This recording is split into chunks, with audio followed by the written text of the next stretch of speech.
Hello, everyone, and welcome to another episode of The Real Hosts of Short-Term Rentals. We are a mastermind group of hosts from around the world. We meet once a week and we discuss a different topic each week that hopefully will help everyone who's watching improve their short-term rental business. We live in a world of global warming, and what we do affects the environment around us. Now, many of us host hundreds, if not thousands, of guests every year. And so the way that you run your business can really have a huge effect on the environment. Today's topic is how to run an eco-friendly short-term rental. And we're going to dive into this topic. Each one of us will have some points and questions, and we'll go from there. So yes, so my website is ecofriendlybnbs.com, and I'm primarily in the Seattle Puget Sound area as well as Eastern Washington and Spokane. And the way that I got into this was because of my own health issues, and I became extremely sensitive to all kinds of foods and chemicals, and I had to clean up my own home. And so in 2014, when I began doing a short-term rental, I was already doing the eco-friendly in my own home. And so from that point on, I decided like every house that I manage or own as a short-term rental will have to be the same. I'm not going to rent out a home that I myself cannot stay in. And so when I was interviewed, when I was on the podcast with Jasper, I was looking up some studies and come to find out, this is like over 10 years ago, was the latest study I could find, that 40% of Americans have multiple chemical sensitivities. So when you add that along with what Lawrence was saying, we're doing tons of laundry every week. Our cleaners are around these chemicals, for cleanings every day of the week, in and out. And then we have all these people coming in with their children, their pets. So it makes a huge impact on the environment. It also makes a huge impact on ourselves, whether we recognize the impact or not.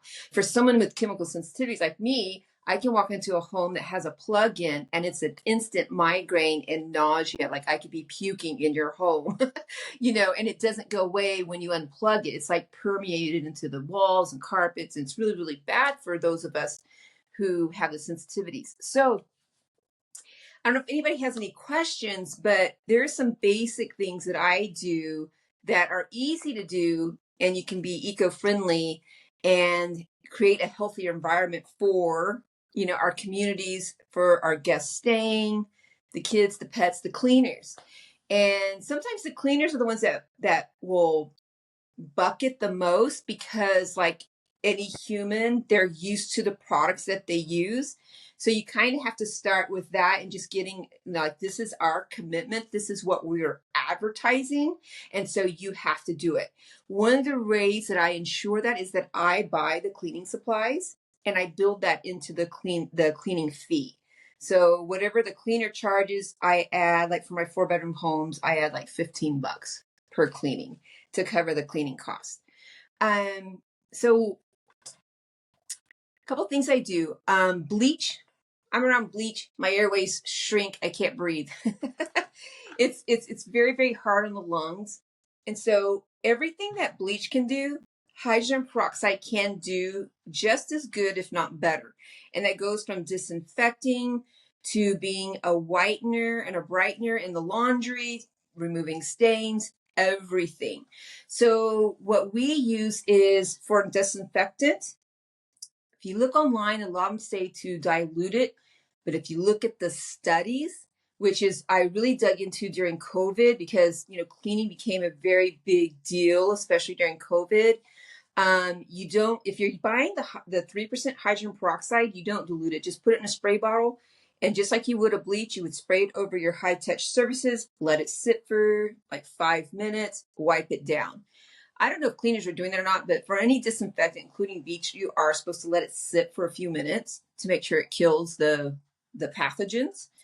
And then for our cleaning supplies, you can make them, but if you're scaling, you don't want to make them.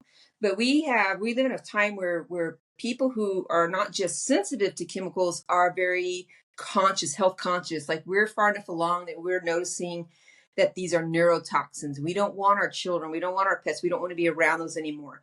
So when you're looking at labels, especially if you're in the US, we have really crappy label laws. You just need to understand what it is. If you see the word fragrance, that is always a synthetic chemical. And that's what most people are reacting severely to. So if you're looking at something, let's say Miss Myers, and you're like, oh, this is a great product. And if you turn over in the back, you're going to see the like essential oils and the natural products they put in there. But then buried in that list is going to be the word fragrance. And the reason that the laws are that way is to make like one synthetic fragrance, they could use a ton of chemicals. So the government allows them to use one word in place of all the chemicals that's used to make one combination of a scent. So you want to avoid any label that has the word fragrance on there. If you want to be fragrance free, then of course that's easy. You don't want anything in the label at all. And so that goes for all of our cleaning products, our laundry. For laundry, that's a huge issue for a lot of people. But to have an eco-friendly laundry, you don't want to use commercial dryer sheets. Huge neurotoxin. So what we use instead in our dryer are the wool balls. And in the laundry itself, we can use something like Molly Suds. It's a very clean laundry detergent. Costco sells it in bulk. You can buy a cute little tin and just put it at all your places. Or you can buy like a fragrance-free product like All Free and Clear. That will work really well. It's available everywhere. Very easy to do. For a fabric softener, you just use 1/4 cup baking soda in warm or hot water to make sure it dissolves. And so that works really well to make your towels nice and fluffy and soft. It also works as an anti-static. So you can move from there and then go to the wool dryer balls. You don't have to worry about static and you don't have to use a dryer sheet. All my laundry stuff is free and clear. Tide makes one. I don't use any kind of scents on anything. No dryer sheets as well. On the climate thing, I try to get higher quality linens and higher quality furniture, so not having to replace the stuff and then throw old stuff away as often. But the main thing is I just try to avoid anything that's scented or has that kind of thing in it. Yeah, so Molly Suds in bulk is a very good alternative. Or you can buy something like All Free and Clear. Very, readily available, very easy to do. And then as a fabric softener, I use 1/4 cup baking soda. So that keeps your towels nice and fluffy. It also works as an anti-static. So when you move that from the laundry over to your wool dryer balls in the dryer, you're not worrying about static. You don't ever have to use dryer sheets. If you want to use dryer sheets, there are a couple of brands that are good and fragrance-free. I'm trying to think of what they are because I don't buy them anymore. But you can find them usually in the natural section of the grocery stores. So just to clarify, Kat, just to clarify, for the baking soda, you put that in with the laundry? In the laundry. And you want to use warm or hot water because you want to make sure it dissolves well. But just 1/4 cup of baking soda. Interesting. Yeah. I've never heard that before. And that just makes everything soft? Yeah, soft and fluffy. So you use that instead of a fabric softener. So fabric softeners has all those nasty smells in them, and it's actually not good for the fabrics. Like my towels that I buy, I don't buy the cheap hospitality towels. I don't buy an expensive one either. I buy like the Purity brand, the high grow cotton at Costco. It's like $8 a towel. And used with our laundry products and our stain remover, they will literally last for years unless a guest just completely trashes them. But they will remain white and fluffy and soft, and people love them. So that's for the laundry. And then as a whitener, brightener, you just add 1/4 cup of hydrogen peroxide to the little bleach dispenser. And I just buy the 3% by the gallon off of Amazon. I buy them in bulk. And then for the stain remover, I'm sure a lot of people are aware of this, but for the stain remover, it is 2 parts hydrogen peroxide to 1 part dish soap. and I make it by the gallon, and then we put it in glass spray bottles. You do want to use a glass spray bottle because the hydrogen peroxide can, kind of eat through or cause cracks in a cheap, thin plastic. So either an industrial plastic, which I'm eco-friendly, I don't like plastic, or a glass spray bottle. And That's fascinating. You spray it on the stains. I tell my cleaners, when you get there, grab that bottle and take it with you. And before you strip the beds, just, if you see a stain, spritz it on there. I use a little scrub. I have a little scrub brush that they can use. You just barely scrub it, strip it. And by the time you put it in the laundry, along with 1/4 cup of hydrogen peroxide, it comes out nice and white and clean. And then, Wow. the towels, we always do it in there just to keep them nice and bright.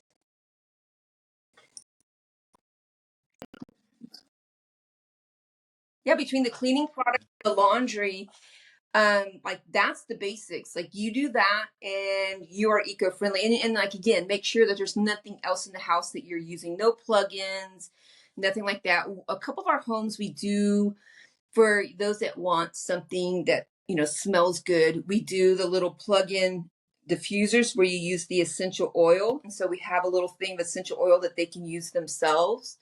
But, yeah. Wow, I literally I have a load of towels that I was going to do today. I am going to try your baking soda suggestion and see if they come out softer. That's awesome. Yeah. So I don't know. Does anybody else have any questions? I've definitely got some questions, Kat, and I'm going to frame this first of all by saying that I'm quite eco-conscious personally. I'm vegetarian. I try and use eco products whenever possible. Certainly that's how I'm going to frame it anyway. But as a host, anytime somebody says eco, I instantly kind of just clam up. I'm like, oh God, this is going to cost me more money. This is going to be more hassle. And also, how am I going to implement some of these kind of systems? So is there any quick wins for people like myself who are listening to this? And there are some things that we do. We have biodegradable little toiletries because I didn't want, ones which are plastic, which would just go in landfill. We do make sure that we donate to one tree planted for every guest that stays. We donate $1, which they say is one tree. So to try and reduce carbon in general, but that's all we do. I don't do any of the fragrance free. I don't do any of the products that you've mentioned there. Is there a quick win for me, especially when I've got we're looking after 28 homes. I've got several different cleaners. They've all got a different system. What would you advise to somebody like me to basically? Yes. So one, I would say, at least, and I'm coming from my own personal experience, it does take a commitment. Like, I want to do this, and I'll be coming out with some educational things, because even in my own research of it, there was things that I didn't know, like how those scented products affect the air quality in our homes, and we're breathing that in, day in, day out. But I think some quick wins are, first of all, that this is a growing issue with people. More and more and more and more of us are having and recognizing that we're having these chemical sensitivities. The more that we've used them, the more issues that we're having. So, for example, from that study 10 years ago, the prior story was 10 years prior, it had grown by 300% in just 10 years. And that was 10 years ago. So there is definitely a niche for this. Right now, it's very grassroots. People will get onto a page and they'll say, I haven't traveled in 20 years, or I have to go here for this or that. And is there a hotel? Is there an Airbnb? Does anybody know? It's so grassroots. And it's like, this is 2024. But I think there's some really good, some easy wins there. And I think if you decide, like, yeah, I want to do this, like, those, to me, like, that's the basics. Like, we can get into EV chargers and all this other kind of cool stuff. But, every little bit helps. When it comes to cleaners, again, like, I add $15 to each cleaning fee, and that more than pays for it. Some of the good news is that, while we're not buying the cheapest cheap stuff that most people are, And some of the cleaners, depending on if they have a company or not, they're buying from like bulk companies, and there's not a lot of options there. But you know, it doesn't hurt my bottom line. I'm doing just fine. And so what we do is we just shifted that system from like, oh, the cleaner's going to buy it, to like, hey, we're going to provide it. And so we have a list of approved stuff, and then the cleaners can check which ones they want. Like they'll try them, like, and there's some that are like, oh my God, and they're using it at home now, they're using their other properties, but they can choose what they want. And then all they have to do is just check it off and say, okay, I need more of this. And we reorder it just like we do the snacks or the toilet paper and everything else. It just becomes another supply that we do. And we just incorporate that into our system. Nice. Well, thank you for that, Kat. And yeah. I mean, I'm open to doing this. I would say that you've answered another one of my questions there, which are the products as good? Because the last thing I want to do is switch my cleaner's products, and then the cleaners go, oh, I didn't clean it well because you made me use X, Y, or Z. But if the products are up to scratch, then there's definitely something we can consider. Yes. And I'll say just real quick on that, because my and I have amazing cleaners, and we had this insurance guest that was in one of our homes for a couple months, and they had these children, and it was, let's just say it was disgusting. And so they went in, and I said, oh, and afterwards he said, oh, we're so sorry, it took us longer, and I got an extra cleaning bill, of course. And he said, but we had to disinfect everything and bleach and wash it, and then we had to wash it again with your products. I said, what? I said, learning opportunity, because and it is a learning opportunity, because, and you go back and you look at the studies again, hydrogen peroxide disinfects, and in some studies, better than bleach. Like, you didn't even have to do that. And I reincorporate, like, you will never use bleach in any of my homes for any reason. But yes, and that's one of the things that I found when I was cleaning out my own house, and like near tears, like, oh my God, my house is never going to be as clean again. And I start using this stuff, and I'm like, oh my God, this is stuff that my grandmother, my great grandmother used to use. And like, my laundry had never been cleaner and feeling like fresh and clean. And I actually like these products better than the stuff that we had been conditioned that we needed to be clean. So, yeah. There's a lot of commercial activity in telling us what we need because it sells. Yeah.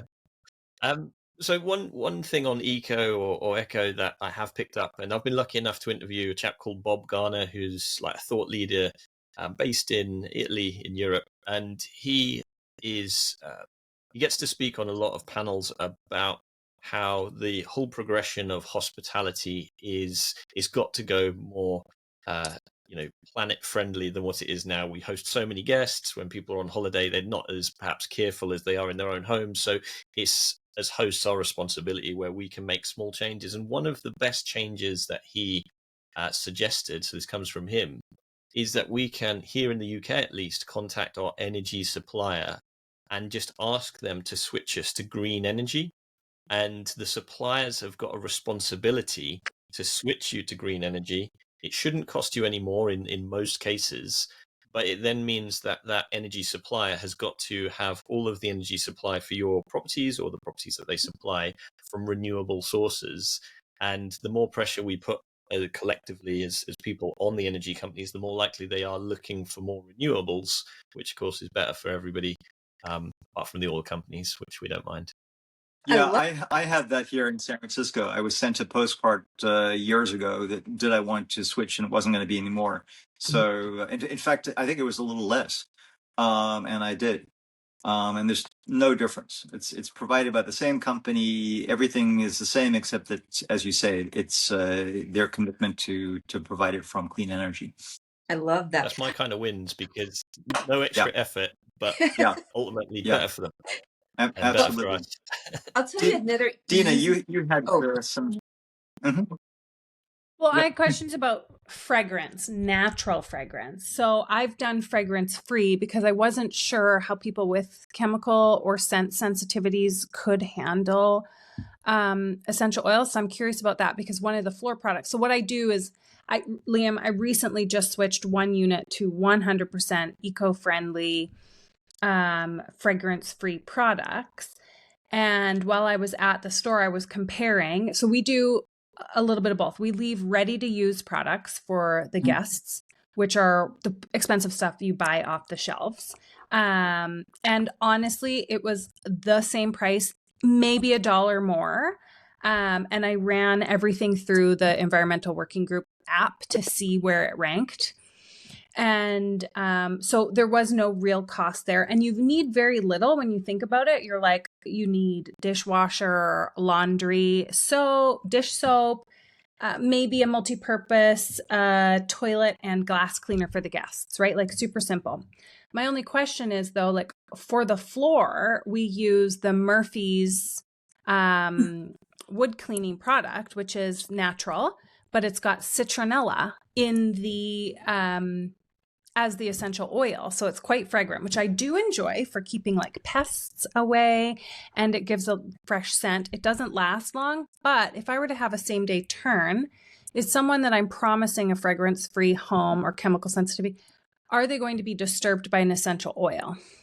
So that is probably like, that's an amazing question, because in the groups, and I'm going to give you my expert opinion on what's happening. It can be. And so one of the things that I think is happening is, and I'm going to say this just because I've been like in the natural side of healthcare for like the last 15 years due to my own health issues. And so I was previously one of the moderators, leaders in one of Dr. Josh Axe's healing gut groups and helping people go through the program. So lots of very, very sick people, lots of people with autoimmune and all these sensitivities. And so now when I get out into these public forums, people are like, oh, I'm allergic to all essential oils. I'm like, you can't be allergic to every plant on the earth. Like which one? So you can't have a sensitivity to like one or a few essential. It's very, very rare. But what I think is happening is that going back to the label laws, people don't understand those label laws and they react to something, they turn around. And when you have the natural ingredients, they're listed individually. So those pop out. And then at the bottom, you've got this little word fragrance. And so they're saying, oh, I'm reacting to all these essential oils. I can't have them. So that being said, I'll go in there and I'll try to educate them, and they get, it gets pretty rowdy. But that being said, what I would do is I would just be very clear. Usually they're going to ask you, be like, I've got this or that, or are you using this? Because they'll know like there's certain products that they have issues with, and just say, hey, I do use this. Now, another alternative to that would also be like, I use Aunt Fanny's. It's a concentrate for our floor cleaners.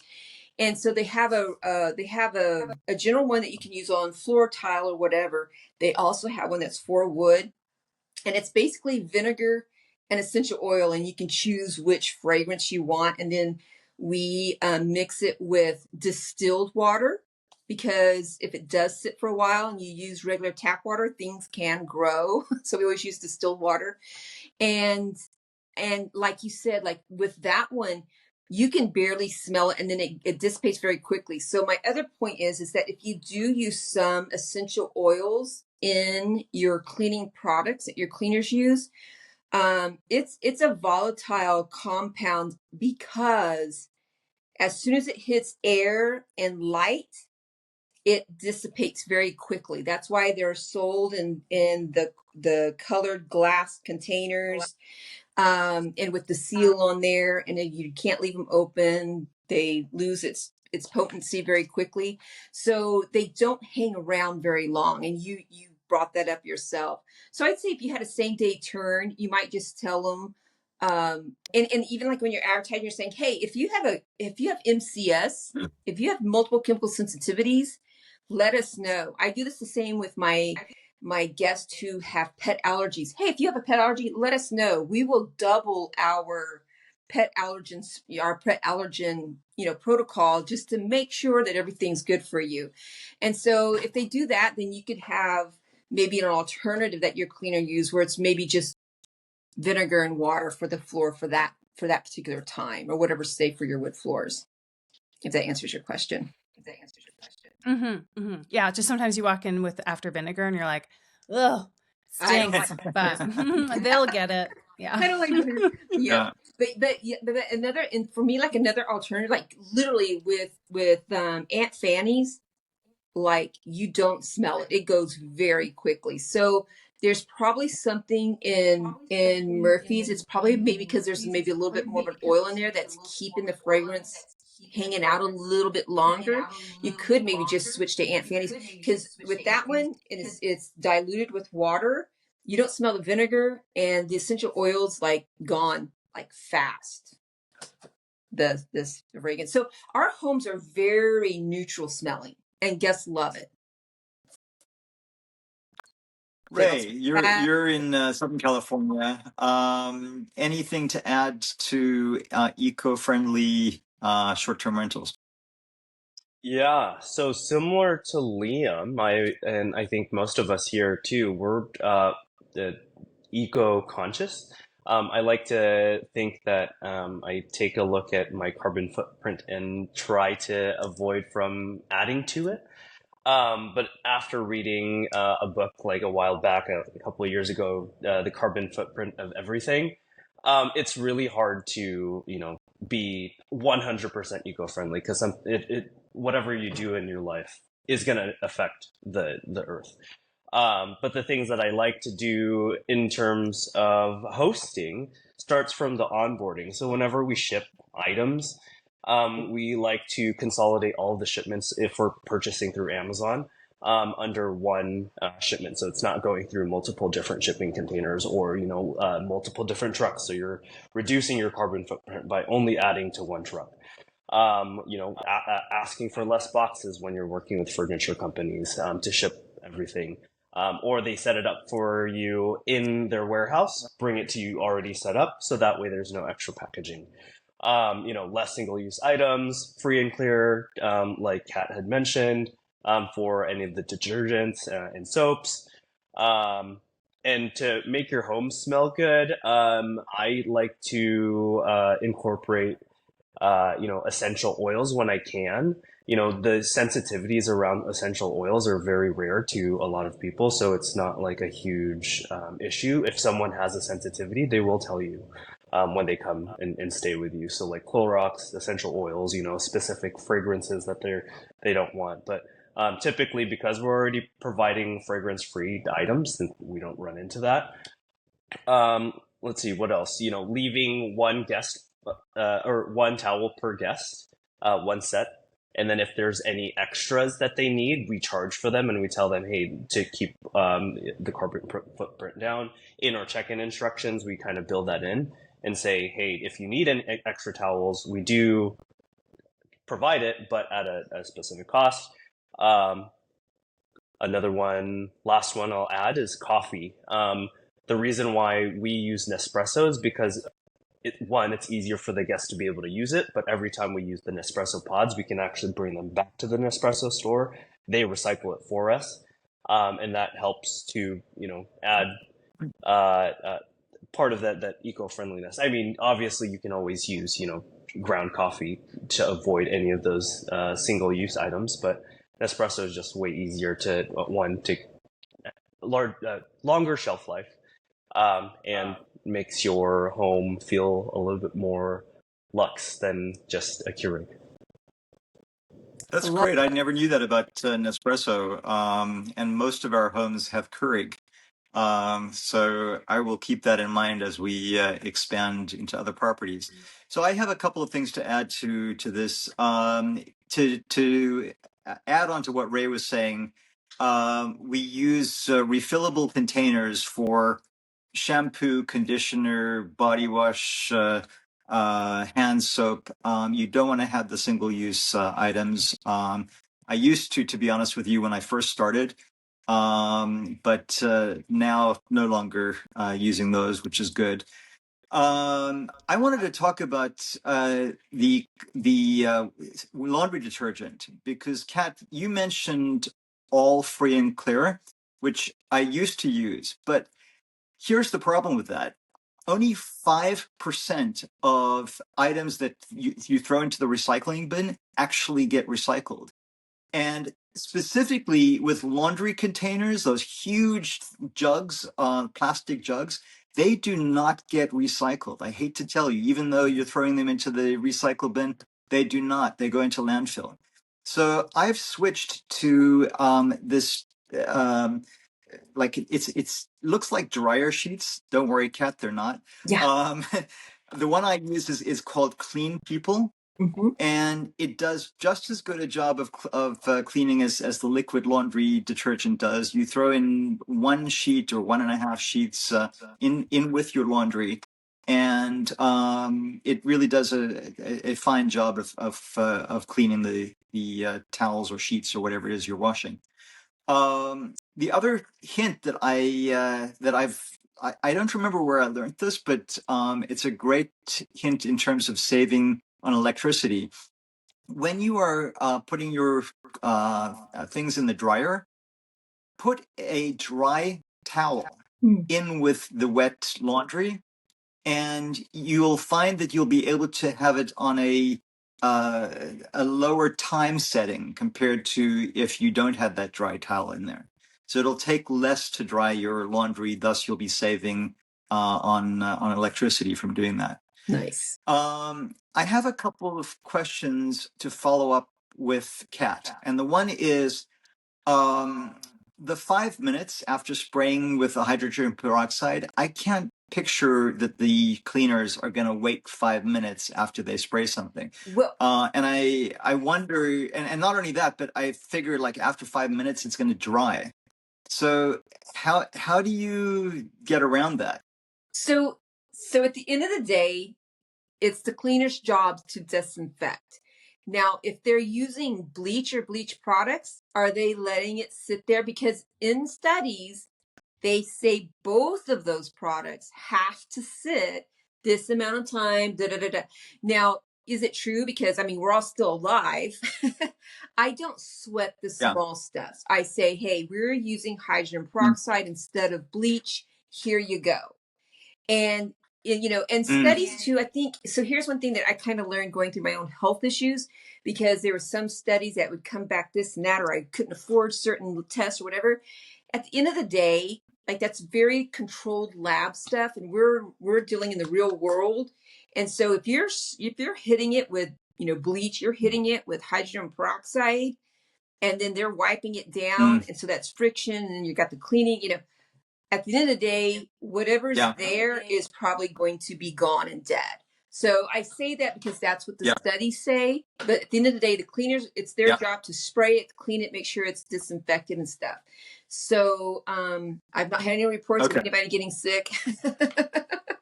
Yeah. That's good to know. And then the hydrogen peroxide, just to clarify, you did say 3% hydrogen peroxide. Is that correct? I buy the standard 3%. Yeah. And it works great. And I'll tell you, 3%. Another quickie for the hydrogen peroxide. No, and my follow-on question to that was can it be used with colors in the laundry or only for whites? Yeah. So, and just like with like chlorine and stuff, if you use like the color safe, whatever bleach and stuff, they usually say, test it on a product. So good point. First of all, don't ever pour hydrogen peroxide directly on any clothes, whatever. It will act like bleach. It will ruin it. You will have like a bleach type stain. Same thing with colors. I have used it in my color laundry in the bleach dispenser without any issues, but you do want to like test products. But in general, it's yes. Like I haven't, and I've looked it up online and stuff too, and I haven't really heard of any issues with colors. But as a disclaimer, good to know. You'd want to test it out. Yeah. But also real quick with hydrogen peroxide, and I just tell my cleaners for ease of use your stain remover, which is your dish soap hydrogen peroxide on any mold or mildew. That stuff, like right before your eyes, disappears. It works really good. Wow. Amazing.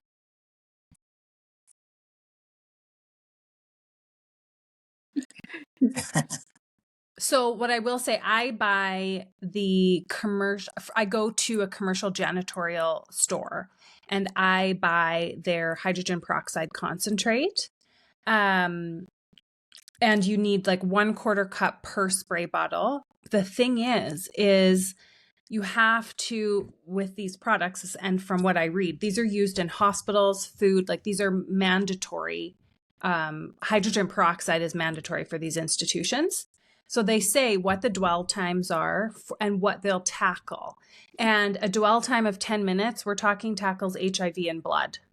So like we don't need to go that crazy. Dwell times of like 5 minutes are going to hit all the other major things. And then it's like, I can't remember the shorter dwell times for like E. coli and whatnot. So there are some really, and it's so affordable. It's so affordable. I think you pay like 25 cents for a full 500 ml bottle with the dilution. So they're a great resource and they will share with you. You have to make sure too, if you are pre-mixing products, this is what Justin Ford will share with you, not Justin Ford, Dirk, the cleaning king of short-term rentals. You need to have the tech specs of whatever you've put on that bottle, because they have the warning labels. They have like, should you call poison control, all of that jazz. So if you are hand mixing and putting cutesy labels on there, you do need to have the technical documentation for each of those products. So that's something to know. Even if it's safe hydrogen peroxide or vinegar or whatever, it does need to be labeled properly. So that's something to think about.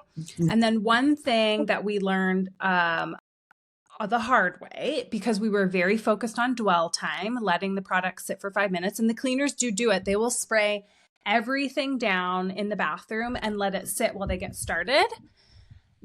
Some of these cabinets, those melamine cabinets with the seams that meet, because the water pools and drips on the bottom, swells the cabinetry. So while we're trying to focus on making sure we're following the instructions for the product, testing. So I would say be very careful about leaving super wet to get that disinfection dwell time on products that shouldn't have water sitting on them for very long. So we've messed up a few cupboards and kitchens. So good point. This is a great topic. We definitely should cover it again. Yeah, absolutely. And I'm going to do one. It's almost like Kat is our guest speaker today. Michael, anything you want to add to this? No, I second all the stuff. Do you have any questions, Michael? I am going to try the hydrogen peroxide more, though. I think that's definitely my takeaway. Yeah. I want to try that baking soda thing for softness. I'm going to do that today for the towels that I need to wash. I can tell when the cleaners don't use it. I'll go to there and it's folded at the end. I'm like, this towel's not fluffy enough. But, and I'll do one quick other one, because I am, plastic is such a huge issue with global warming, and we have so much of it in everything. One things that I have done as well, because they have improved the quality of them, is I've switched from your standard plastic, kitchen and bedroom trash bags to the compost ones. And so with that, you're obviously not putting trash in your compost bin. It's the matter that when you throw that kitchen trash bag into the dump and it goes to the landfill, it's not going to sit there as a trash bag for years and years and years. It's going to decompose very quickly. And so that's one less thing, and that's a huge way that we can help with our footprint. Yeah, no, the compost bag, that's a great idea. Yeah, I do have an issue with compost bags in the compost, and that is that I find, number one, I often have to double the bag, because by the time I take the garbage out, the whole thing just falls apart. And what I've started to do now is instead of taking it out once a week, I'll take the compost specifically down to the main garbage twice a week. So, but yeah, I think that the idea, especially for regular garbage, makes a lot of sense. Mm-hmm. Cool. I do have a question. So we had a quick topic about this before the call about linens. Does anyone use black makeup towels as No. I use black linen. I know it's totally, anti short-term rental. You're always meant to use white everything. But for my home, aesthetically, I've always used black linen. And but anyway, sorry, your question was specifically about the makeup towels, which I know what you're talking about. What was the Yeah. question about it? Yeah, does anyone use it as part of kind of like reducing the amount of like actual towel waste that you have, so that way you're not getting makeup on the regular towels? I do. Same here.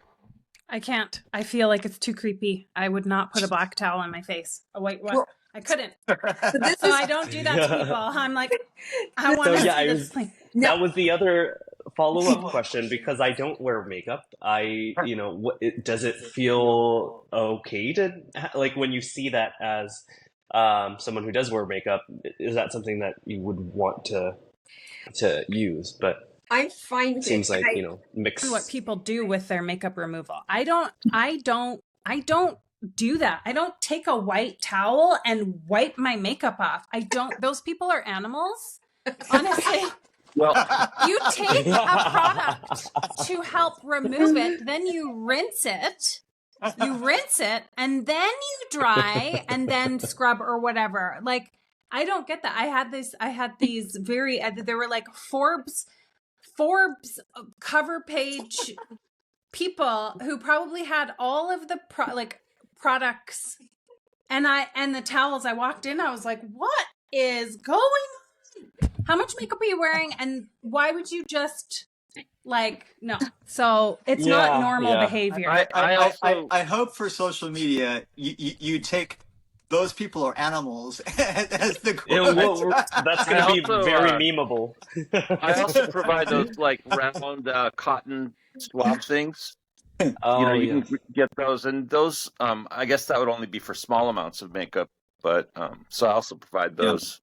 So for me, I only use the black makeup cotton ones, not the nasty microfiber, because I can't stand. And plus, it's micro. I don't use microfiber on anything. Everything's cotton.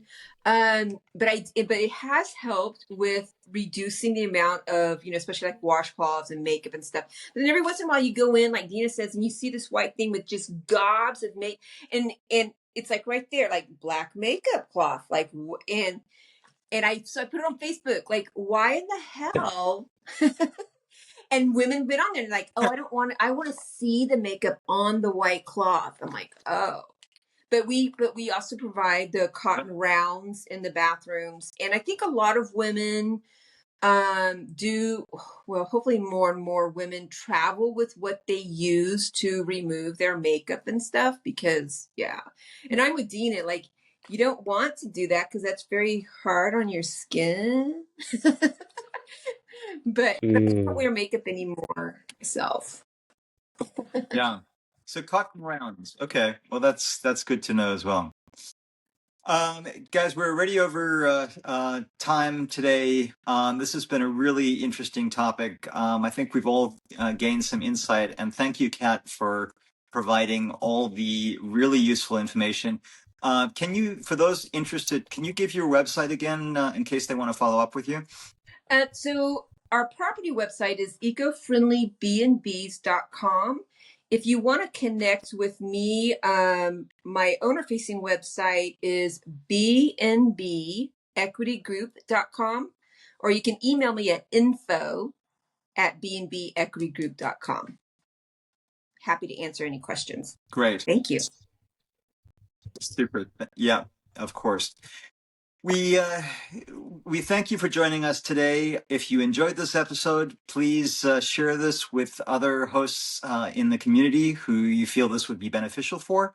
Again, we meet once a week on a Tuesday morning Pacific time, and we will be here again next week with a different topic. Thank you again for joining us, and have a wonderful rest of your week. Bye-bye for now.